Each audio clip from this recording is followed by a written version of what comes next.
चलिए, third year mathematics आपके जो है, आप जानते हैं कि पेपर 2 और उसका जो है यूनिट 4 हम लोग कर रहे हैं। उसमें चैप्टर कर रहे हैं कोशी प्रमेय के अनुप्रयोग, ठीक है, यानी एप्लीकेशन ऑफ कोशीज थ्योरम। उसमें जो है मैं आपको थ्योरम करा रही हूँ पार्श्वों का समाकल सूत्र, ठीक है, पार्श्वों का समाकल सूत्र। तो यहाँ पे मैंने आपको स्टेटमेंट लिखवा दी थी, ठीक है, सूत्र क्या है, और मैंने जो है आपके इस इंटीग्रल तक जो है थ्योरम छोड़ा था, ठीक है। पहला इंटीग्रल था यहाँ पे c 1/2 pi iota integral c fz/z minus b dz is equal to 0, ठीक है, इज इक्वल टू 0।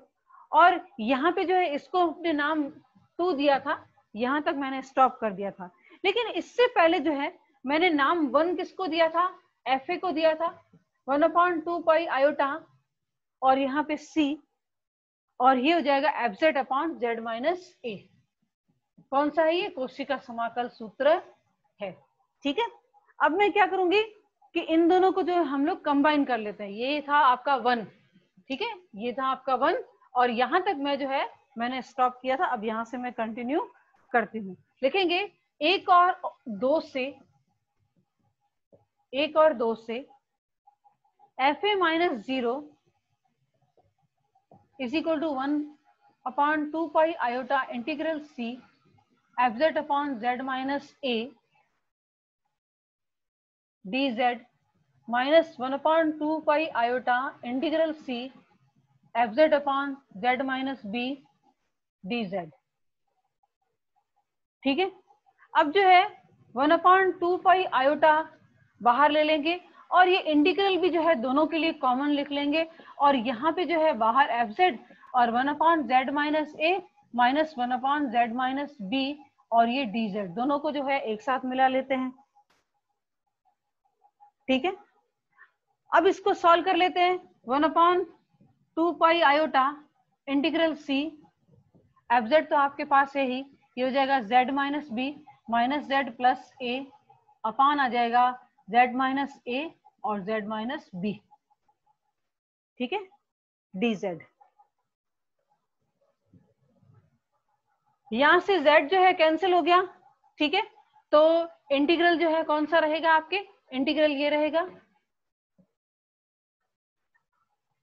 कि f a is equal to, ठीक है, क्योंकि एफ ए माइनस 0, तो f a is equal to 1/2 pi iota integral c f z, और ये आ जाएगा a माइनस बी अपॉन, ठीक है, a minus b upon z minus a z minus b dz, ठीक है। अब जो है मैं क्या करूंगी कि यहाँ पे जो है b की वैल्यू जो है वो रख देती हूँ, ठीक है। b की वैल्यू क्या है, b की वैल्यू है इज इक्वल टू, b की वैल्यू है कौन सा, ये प्रतिलोम बिंदु है, तो r स्क्वायर अपॉन a का संयुग्मी। b की वैल्यू क्या है, r स्क्वायर अपॉन a का संयुग्मी, ये आपके b की वैल्यू है। तो मैं b की वैल्यू इसमें रख देती हूँ, तो एफ ए 1/2 pi iota integral c F z, और यहाँ पे जो है ब्रैकेट में हो जाएगा a माइनस, ये हो जाएगा r स्क्वायर अपॉन a का संयुग्मी z माइनस a, और ये हो जाएगा z minus r square upon a का संयुग्मी और dz, ठीक है। अब जो है इसको हम लोग सॉल्व कर लेते हैं, ठीक है, सिंप्लीफाई कर लेते हैं। तो यहाँ पे जो है a का संयुग्मी जो है कैंसिल हो जाएगा, ठीक है, ऊपर नीचे। तो एफ ए की जो है वैल्यू ये आएगी 1/2 pi iota integral c f z, तो यहाँ पे पढ़ाई है, ये हो जाएगा a upon a bar minus r square, ठीक है, minus r square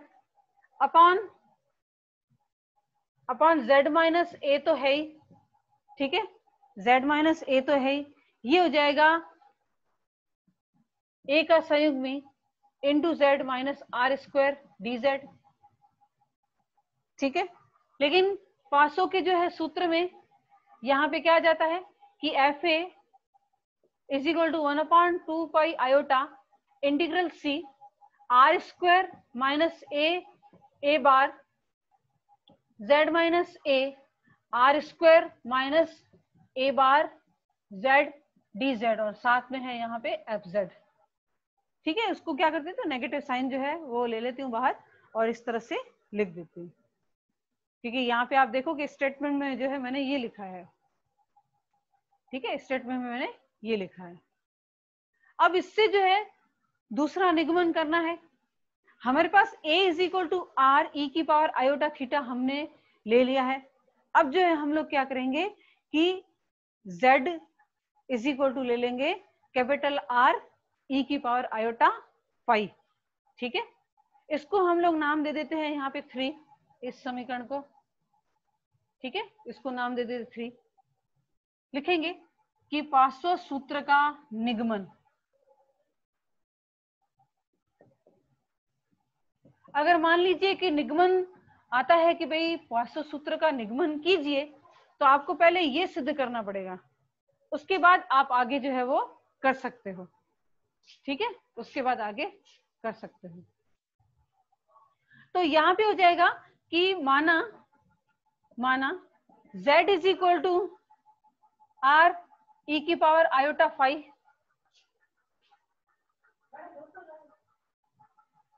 dz is equal to R E की पावर आयोटा फाई और आयोटा डी फाई। ठीक है, और a हमारे पास है, a इज इक्वल टू है आर ई की पावर आयोटा थीटा, तो a bar is equal to कितना हो जाएगा, यानी a का संयुग्मी कितना हो जाएगा, आर ई की पावर माइनस आयोटा थीटा। ठीक है, लिखेंगे कि यह मान समीकरण 3 में रखने पर, ठीक है, यह मान समीकरण 3 में लिखेंगे, उपरोक्त मान समीकरण 3 में रखने पर। ठीक है, तो ये क्या हो जाएगा, एफ ऑफ आर ई की power iota theta is equal to 1/2 pi iota और इंटीग्रल सी, ये है आपके आर स्क्वायर और ये है आर ई की पावर आयोटा थीटा और आर ई की पावर माइनस आयोटा थीटा, और यहाँ पे हो जाएगा एफ और यहाँ पे होगा आर ई की पावर आयोटा फाई। ठीक है, ई की पावर आयोटा फाई,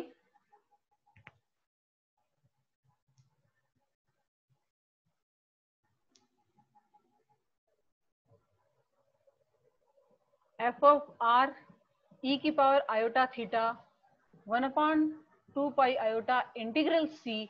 ठीक है, आर स्क्वायर माइनस आर ई की पावर आयोटा थीटा, और ये हो जाएगा आर ई की पावर माइनस आयोटा थीटा, और एफ ऑफ आर ई की पावर आयोटा फाई, और ये हो जाएगा यहाँ पे आर और ई की पावर आयोटा फाई और आयोटा डी फाई। ठीक है, इतना बड़ा जो है मुझे यहाँ पे, क्योंकि dz की वैल्यू भी रखनी है, फिर मैंने a की वैल्यू भी रखी, z की वैल्यू भी रखी, और यहाँ पे हो जाएगा r e की पावर आयोटा फाई और माइनस ये हो जाएगा स्मॉल r e की पावर आयोटा थीटा, यहाँ पे है r स्क्वायर और ये हो जाएगा स्मॉल r e की power minus iota theta, capital R e की पावर आयोटा फाई। ठीक है, a की जगह पे क्या रखना है, r e की पावर आयोटा थीटा, और a बार की जगह पे r e की पावर माइनस आयोटा थीटा, और z की जगह पे कैपिटल R e की पावर आयोटा फाई, और dz की जगह पे r e की power iota phi iota D phi. अब इसको हम लोग जो है सॉल्व कर लेते हैं, is equal to 1/2 pi iota r square minus are square हो जाएगा, क्योंकि ये दोनों जो है पावर जो है इसकी माइनस 0 हो जाएंगी, और एफ ऑफ आर ई की पावर आयोटा फाइव। और यहाँ पे क्या कर लेते हैं, ये आयोटा इसके साथ जो है आयोटा कैंसिल हो जाएगा, तो यहाँ से आयोटा हम लोग हटा देते हैं पहले से ही, ठीक है, यहाँ से पहले से ही हटा देते हैं। और ये हो जाएगा आर ई की पावर आयोटा फाइव और ये हो जाएगा डी फाइव। अब नीचे वाली जो ब्रैकेट है उसको हम लोग मल्टीप्लाई कर लेते हैं, ठीक है। सबसे पहले आर स्क्वायर से करते हैं, तो ये हो जाएगा आर स्क्वायर ई की पावर आयोटा फाइव माइनस ये हो जाएगा capital r square R E की पावर आयोटा थीटा। फिर इन दोनों से मल्टीप्लाई करते हैं तो देखेंगे ये हो जाएगा आर स्क्वायर, ठीक है, ये हो जाएगा माइनस यहाँ पे आर स्क्वायर और आर ई की power minus iota theta E की पावर 2 आयोटा फाइव, ठीक है। फिर जो है इस टर्म के साथ मल्टीप्लाई करते हैं तो आ जाएगा माइनस माइनस यहाँ पे प्लस, यहाँ पे आ जाएगा प्लस, और ये होगा आर लेकिन कैपिटल आर लेकिन आर स्क्वायर, ठीक है। और ई की पावर जो है आयोटा थीटा और ई की पावर माइनस आयोटा थीटा जो है आपस में चले जाएंगे, ठीक है। तो क्या आ जाएगा, सिर्फ ई की पावर आयोटा फाइव। और ठीक है, नेक्स्ट स्टेप जो है मैंने नीचे लिखा है क्योंकि वहां पे जो है ब्लर हो जाएगा। अब जो है क्या करूंगी, जो नीचे वाला जो पद है ना जो आपके हर में है उसमें से जो है आर और ई की पावर आयोटा फाइव जो है मुझे कॉमन लेना है, ठीक है। तो लिखूंगी कि एफ ऑफ आर ई की power iota theta is equal to 1/2 pi integral c capital r square small r square f of R E की पावर आयोटा फाइव, और यहाँ पे डी फाइव इसको साथ में लिख लेती हूँ। और जो नीचे वाला जो पद है उसमें से आर और ई की पावर आयोटा फाइव को जो है वो कॉमन ले रही हूँ। तो यहाँ पे आपके हो जाएगा आर क्यूब है, यहाँ पे ध्यान रखिए यहाँ पे आर क्यूब है, तो ये हो जाएगा आर स्क्वायर, ठीक है, ये हो जाएगा आर स्क्वायर और यहाँ पे रहेगा आर, और आर ई की पावर जो है आयोटा थीटा है लेकिन ई की पावर माइनस आयोटा फाइव नहीं है तो माइनस कर देंगे, ठीक है। और माइनस आर और ई की पावर 2 आयोटा फाइव है तो एक आयोटा फाइव निकल गया, ठीक है, एक आर भी निकल गया, तो ई की पावर जो है माइनस आयोटा थीटा और ई की पावर आयोटा फाइव और प्लस जो है यहाँ पे क्या आ जाएगा आर स्क्वायर, ठीक है, प्लस यहाँ पे क्या आ जाएगा आर स्क्वायर। तो देखेंगे कि यहाँ पे जो है, हाँ एक और भी तो था यहाँ पे, ई की पावर आयोटा फाइव भी तो नहीं लिखा मैंने, ये जो है इसके साथ कैंसिल हो जाएगा, ठीक है, ये इसके साथ कैंसिल हो जाएगा। तो 1/2 पाई और integral C R square minus are square और एफ ऑफ आर ई की पावर आयोटा फाइव और डी फाइव तो है ही, ठीक है। और यहाँ पे जो है क्या आ जाएगा आर स्क्वायर और इसमें से जो है कैपिटल आर स्मॉल आर जो है हम लोग ले लेते हैं बाहर, और ये हो जाएगा ई की power iota theta minus five, ठीक है, आयोटा बाहर थीटा माइनस फाइव और प्लस ई की पावर माइनस कॉमन ले लेते हैं, माइनस आयोटा कॉमन ले लेते हैं तो थीटा माइनस फाइव हो जाएगा, ठीक है। और यहाँ पे प्लस स्मॉल आर स्क्वायर तो है ही। तो ये दोनों जो ये पूरा जो पद है ना, कौन सा वाला, ये वाला, और प्लस यहाँ पे मैं लिख देती हूँ यहाँ पे आर स्क्वायर है, ठीक है, यहाँ पे लिख देती हूँ आर स्क्वायर। तो ये जो पद है क्या हो जाएगा, ये हो जाएगा 2 cos थीटा माइनस फाइव, तो 1/2 pi integral C R square minus are square और एफ ऑफ आर ई की पावर आयोटा फाइव, ठीक है, डी फाइव, और अपान में जो है ये आ जाएगा आर स्क्वायर 2 आर आर और ये हो जाएगा कॉस थीटा माइनस फाइव और प्लस आर स्क्वायर। तो देखिए पासो का जो है समाकल, पासो का जो सूत्र है समाकल का वो यहाँ पे जो है मिल गया हमें ये वाला, और इसके इक्वल में क्या है एफ ऑफ आर ई की पावर आयोटा थीटा, ठीक है, ये है। तो यहाँ पे देखेंगे कि किस तरह से जो है हमने जो है यहाँ पे एक एक पद के जो है मान रखे, ठीक है। किस में रखे? ये हमने एक्सपोनेंशियल फंक्शन के रूप में, या फिर कहेंगे कि जो है हमारे त्रिकोणमितीय फलन के रूप में जो है मान रखे हैं। आप जानते हैं किसी भी कॉम्प्लेक्स नंबर को हम लोग लिख सकते हैं इस तरह से, और लिखकर जो है क्या किया कि यहाँ पे ब्रैकेट को पहले मल्टीप्लाई कर दिया, मल्टीप्लाई करने के बाद आर ई की पावर आयोटा फाइव को बाहर ले लिया, ये दोनों कैंसिल हो गए, और जो पद रहे उसको जो है ये ई की पावर जो हो गए थीटा माइनस फाइव वाला जो पद है वो हो जाएगा 2 cos थीटा माइनस फाइव हो जाएगा, ठीक है। एक एक स्टेप जो है अच्छी तरह से लिखा है,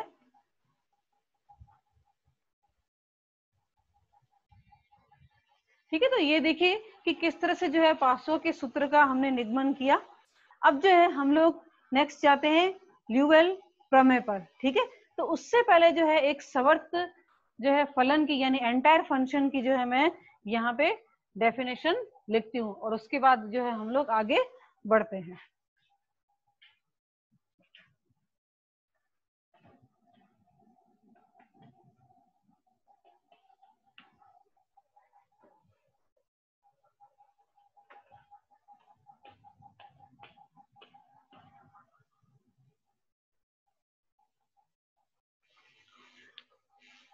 पहले परिभाषा लिखेंगे, सर्वत्र फलन यानी कि एंटायर फंक्शन,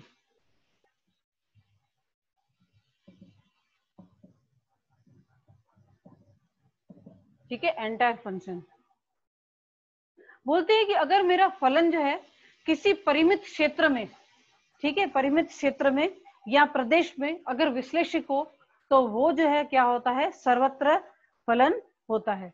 अब यहाँ पे जो है क्या हो गया है कि आपका प्रदेश जो है पहले क्या था, इनफाइनाइट था, ठीक है। क्षेत्र या प्रांत जो भी लेते थे वो इनफाइनाइट था। अब बोलते हैं कि परिमित क्षेत्र लेंगे, फिक्स होगा कि हाँ ये इतना ही हमें क्षेत्र लेना है। अगर उसके अंदर कोई भी फंक्शन जो है वो विश्लेषिक हो जाता है तो उसको क्या कहते हैं, उसे सर्वत्र फलन यानी एंटायर फंक्शन कहते हैं। बोलते हैं कि यदि फलन एफ जेड प्रत्येक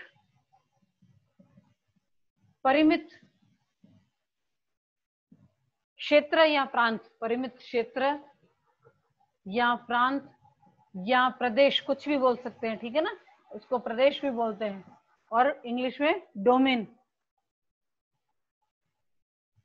में विश्लेषिक हो, में विश्लेषिक हो तो उसे सर्वत्र फलन कहते हैं, तो उसे सर्वत्र फलन कहते हैं, ठीक है। तो अगर मान लीजिए कि कोई भी ऐसा फंक्शन हो जो परिमित क्षेत्र में जो है अगर वो विश्लेषिक होता है तो उसे क्या कहते हैं, एंटायर फंक्शन या सर्वत्र फलन कहता है। अब पता है ल्यूवेल क्या कहता है, ल्यूवेल के ये कहता है कि अगर इस तरह का होता है तो वो अचर होता है फंक्शन, ठीक है। ल्यूवेल जो है उसकी स्टेटमेंट क्या कहती है कि अगर परिमित z के जो है परिमित मान के लिए हमारा फलन जो है अगर विश्लेषिक फलन हो, ठीक है, और दूसरा फलन जो है वो परिबद्ध भी हो तो वो फलन जो है वो अचर फलन है। अब उसने क्या किया कि ल्यूवेल ने ये कहा कि प्रत्येक z के लिए सर्वत्र फलन होना चाहिए, लेकिन फलन जो है साथ में क्या होना चाहिए, परिबद्ध भी होना चाहिए। अगर ये दोनों कंडीशन बन जाती है तो मेरा फंक्शन क्या है, ये फंक्शन जो है वो कांस्टेंट है, यानी कि क्या है, यहाँ पे ये अचर फलन है। या फिर दूसरी भाषा में कहेंगे प्रत्येक सर्वत्र फलन जो है वो अचर होता है, ठीक है। तो चलिए ल्यूवेल की जो है हम लोग लिख लेते हैं, ल्यूवेल प्रमेय।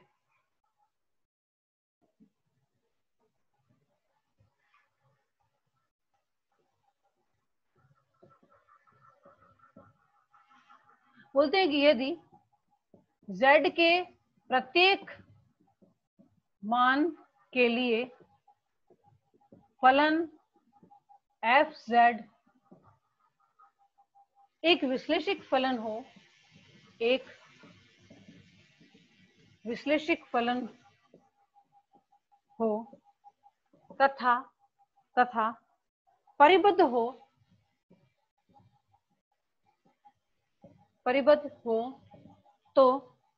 तो यह अचर फलन होता है। तो यह अचर फलन होता है। ठीक है, तो यानी कि अगर ये कहते हैं, ये अगर स्टेटमेंट देते हैं तो ये तो क्या है, सर्वत्र फलन है। तो लिखेंगे और प्रत्येक सर्वत्र फलन